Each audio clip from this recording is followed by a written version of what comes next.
एक terror module, pan India terror module bust किया गया है, जिस पे सेंट्रल इंटेलिजेंस एजेंसी के एजेस में ये एक्शन हुआ था और 5 अलग अलग स्टेट्स की में कार्रवाई की गई है।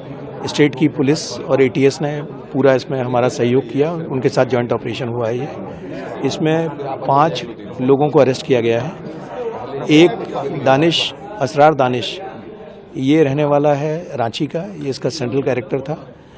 इसके साथ में 2 लोग मुंबई के थे, एक सुफियान अबू बकर और आफ्ताब अंसारी। ये मुंबई के 2 लोग थे जो दिल्ली से अरेस्ट किए गए हैं। ये कहीं से हथियार लेके वापस दिल्ली जा रहे थे, तो निजामुद्दीन रेलवे स्टेशन के पास से इनको परसों अरेस्ट किया गया था। ये इनफैक्ट पहली अरेस्ट थी इसमें, और उसके बाद ये बाकी लोगों को अरेस्ट किया गया। एक हुज़ैफा यमन निजामाबाद तेलंगाना से अरेस्ट किया गया है, और एक कामरान कुरैशी ये राजगढ़ मध्य प्रदेश से अरेस्ट किया गया है। इनके पास से काफ़ी मात्रा में आईडी बनाने का जो सामग्री होती, प्रिकर्सर्स होते हैं, वो अरेस्ट किए गए, पकड़े गए हैं, बरामद किए गए हैं, जिसमें sulphur powder, sulphuric acid, nitric acid, pH value checker, diodes, circuits, ball bearings, ये सारी चीज़ें, ग्लव्स, रेस्पिरेटरी मास्क जो बना, ये सब चीज़ें इनके पास से बरामद की गई हैं। इनका प्लान जो था, और कुछ वेपन्स भी बरामद किए गए इनके पास से, वेपन्स और कार्ट्रिजेस।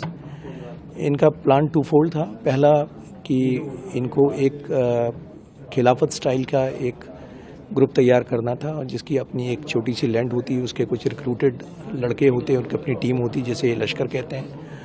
और उसके बाद जो एक डिस्टॉर्टेड कंसेप्ट है इनका, अंडरस्टैंडिंग ऑफ इस्लाम का, उसके बेसिस पे जिहाद, गज़वाए हिंद टाइप का करना था एक, प्लस कुछ टारगेटेड किलिंग्स भी इनको टास्क की जानी थी, जो इनको कैरी आउट करनी थी।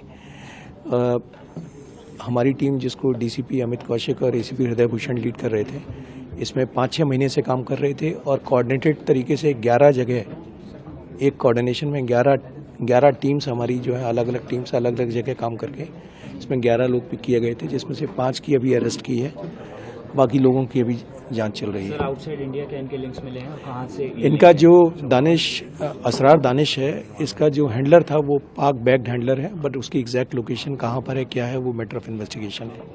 सर, इसके अलावा कोड नेम से ये लोग बातचीत करते हैं, वो क्या पूरी चीज़ है? ये जो असरार दानिश था, ये बाहर से इंप्रेशन ये देना चाह रहा था एज इफ ये कोई प्रोफेशनल कंपनी रन कर रही है। तो ग्रुप का नाम भी एंट्रेंस, इंटरव्यू फर्स्ट, इस तरह के इनके ग्रुप्स होते थे, और उसमें ये अपने आप को सीईओ कंपनी या प्रोफेसर कोड रखता था। जबकि जो इसका इनर ग्रुप था, उसमें इसका जो कोड था वो गजवा लीडर था। जो इनर ग्रुप था उसमें इसका कोड गजवा लीडर था, और एक एनजीओ के तौर पे ये ज़मीन एक्वायर करने की कोशिश कर रहे थे।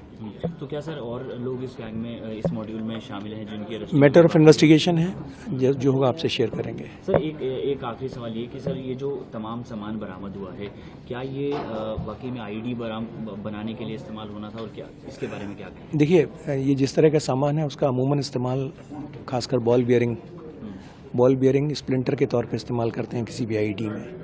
ये जो एसिड्स इस्तेमाल किए गए, इनको कंसंट्रेट करके इनका आईडी में इस्तेमाल करने के लिए, सर्किटरी जो है वो आईडी में इस्तेमाल करने के लिए। सर, सोशल मीडिया के जरिए क्या रेडिकलाइज भी करते थे, ये भी सामने आया? ये इनका अपना इंटरनल ग्रुप था, जिसमें इनका ये हाईली रेडिकलाइज लड़के थे, और ये जो वनरेबल लड़के जिनको ये सोशल मीडिया पे देख लेते थे, उनको इनिशियल स्पॉट करते थे, पर बाद में ये सारे एक दूसरे से मिलकर एक दूसरे के बारे में तसल्ली करते थे, और जब इनको विश्वास हो जाता था कि ये जो जिसको इन्होंने लिया है वो इन्हीं के जैसा रेडिकलाइज है, तब उसको अपने इनर कोटरी में शामिल करते थे।